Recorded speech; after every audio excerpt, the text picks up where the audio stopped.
Setelah 26 hari, si KAE akhirnya mendatangi KPK, menjelaskan dugaan gratifikasi jet pribadi yang diterimanya.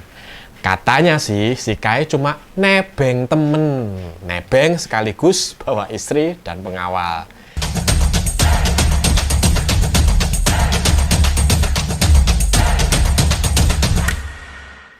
Nebeng pulang pergi. Sungguh baik teman si KAE itu. Bersedia ditebengin.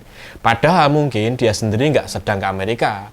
Biarlah budi baiknya pada si KAE mendapat balasan dari yang di atas. Ataupun yang sedang di atas, berkuasa dan bisa kasih proyekan. Amin. Habis ini tinggal kita lihat. KPK menjawab apa? Percaya begitu saja alasan si KAE nebeng jet pribadi berbiaya 9 miliar sekali jalan? Atau bakal mengusut lebih lanjut mengingat bukti-bukti forensik jejak pesawat jet pribadi bertebaran di mana-mana. Tapi satu pihak kita meyakini, bila foto jet pribadi ini diunggah Erina setengah tahun yang lalu, kita semua nggak bakal melihat berita ini bakal jadi viral di medsos. Bahkan netizen pun nggak akan berani menggugat keanehan jet pribadi mehong itu. Paling-paling kalau ada yang komen, keren ya pesawatnya, pesawat pribadi cuy. Pokoknya Mas KAE dan Mbak R keren habis deh. Itu dulu, waktu nama Mulyono masih harum semerbak. Sebelum ada tindakan-tindakan serakah dan mengadali konstitusi tercium bau busuknya seperti bau ketek tanpa deodoran.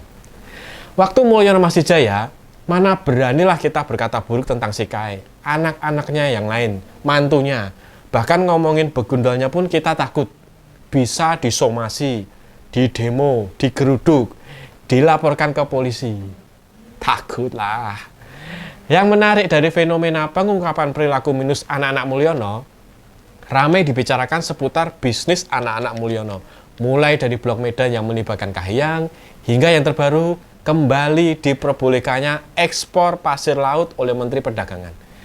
Padahal pasir laut sudah dilarang sejak zaman Presiden Megawati di tahun 2003. Dan aturan itu tidak diubah sedikit pun di zaman SBY. SBY tahu persis, Megawati benar. Penambangan pasir laut memang berbahaya bagi lingkungan. Pengerukan yang berlebihan bukan saja merusak lingkungan, tetapi terbukti mampu menenggelamkan pulau-pulau kecil. Tercatat 7 pulau di Kepulauan Jakarta kini tenggelam akibat aktivitas pengerukan pasir laut untuk reklamasi. Lebih seremnya lagi, disinyalir dari Tempo, banyak proyek-proyek reklamasi dilakukan untuk kepentingan bisnis semata, bukan untuk kepentingan masyarakat. Mulyono memang suka banget berpihak pada bisnis-bisnis model ginian, bukan yang pro masyarakat. Wajar saja kalau dia dianggap mendahulukan kepentingan oligarki, atau bahkan mungkin anak-anak dan keluarganya juga bakal jadi penikmat hasil bisnis pasir laut. Bolah. Ini masih ditambah seremnya fakta bahwa menambang pasir laut di sekitar Kepulauan Riau justru bukan warga setempat, melainkan perusahaan-perusahaan besar dari Jakarta. Karena memang usaha penambangan pasir laut ini melibatkan modal yang sangat besar dan alat berat. Masyarakat biasa nggak mungkin kuat. Artinya lagi, wajar bila keran ekspor pasir laut ditutup. Bukan cuma berdampak buruk bagi lingkungan, ternyata bisnis yang satu ini terbukti tidak mensejahterakan masyarakat umum. Hanya masyarakat tertentu. Hanya beberapa gelintir saja. Yang jelas, harta Kaisang mulai diungkit-ungkit sejak kasus naik jet pribadi itu. Soal nebeng saja misalnya, itu pun tetap membuka celah adanya gratifikasi. Nebeng kok pesawat jet? Ya wajarnya ada motif-motif tertentu lah. Wong biayanya nggak murah. Mosok disamakan sama nebeng motor metik temen. Nggak mungkin toh ya. Lagian, perlu diusut siapa sahabatnya, siapa temennya itu. Gak mungkin cuma sekedar si Budi teman main bola KAE di Kampung Sumber dulu. Dulu waktu masih ingusan, dan mereka nostalgia di atas Gulfstream. Sambil si Budi tersenyum ceria mendapat kontrak kerjasama membangun lapangan bola. Ingat rumus ini, tak ada makan siang gratis. Prabowo saja mau kasih makan gratis, ya karena berterima kasih telah dipilih jadi presiden. Sebenarnya sudah pernah ada yang melaporkan penambahan harta si KAE yang bertambah banyak luar biasa dengan tidak wajar. Ubedillah Badrun melaporkan harta si KAE ke KPK pada Januari 2022. Tentu saja laporan tersebut tidak digubris, tidak digagas. Kan Mulyono lagi kuat-kuatnya waktu itu. Salah satu yang menyolok tentang penyimpangan harta Kaisang bisa terlihat dari kepemilikannya di klub sepak bola Persis Solo. Klub sepak bola Persis Solo sendiri kebanjiran banyak sponsor sejak kepemilikannya diambil oleh si Kae.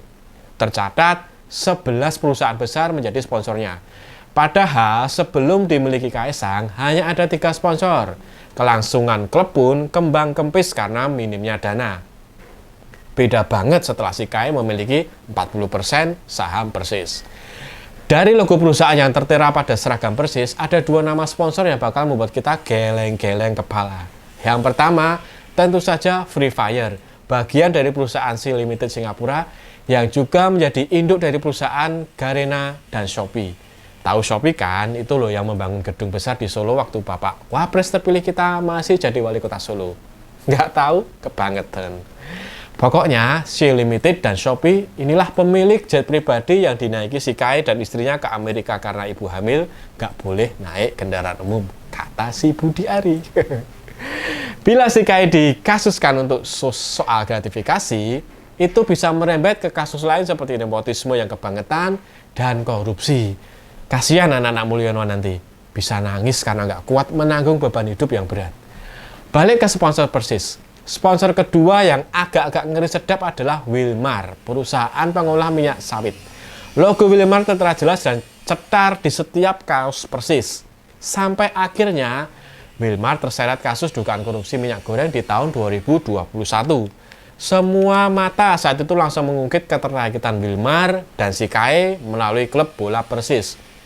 Buru-buru, manajemen Persis merilis statement untuk menyetop kerjasama dengan Wilmar, mencopot logo Wilmar dari kaos Persis.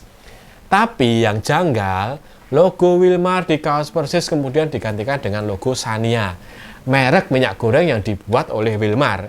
Ya sama saja bohong, cuma ganti nama. Nggak tahu itu bentuk kebohongan publik atau bukan. Gara-gara ini, Save Our Soccer, organisasi nirlaba yang banyak menyuarakan kepedulian pada sepak bola Indonesia, meminta DPR membuat aturan untuk mewajibkan semua bisnis olahraga diaudit terbuka dan melaporkan hasilnya pada publik. Mengapa demikian? Karena menurut Akmal Maharli, koordinator Save Our Soccer, sponsor sepak bola di Indonesia beda dengan di dunia barat. Kalau di dunia barat, yang dilihat adalah prestasi dan profesionalitas klub. Kalau di Indonesia, sponsor sepak bola melihat siapa pemiliknya. Takutnya, klub bola bakal dibanjiri banyak gratifikasi jika pemiliknya pejabat publik atau keluarga pejabat publik.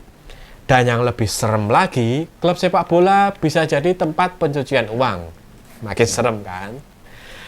Kali ini memang kita lihat bagaimana keberanian KPK. Apa berani menunjukkan taring perlawanan pada Mulyono yang jelas-jelas telah memasung independensi KPK melalui Undang-Undang KPK, menjadikan lembaga itu ada di bawah kendali Presiden. Bukan cuma itu saja, di detik-detik terakhir menjelang turun, Mulyono masih memaksakan cawe-cawe pada seleksi KPK. Dari 20 nama yang lolos seleksi, sebagai Presiden berhak mengusulkan 10 nama tersebut pada DPR. Disinilah letak kampretnya. Jangan-jangan Mulyono cuma memilih orang-orang yang baik dengan dia saja.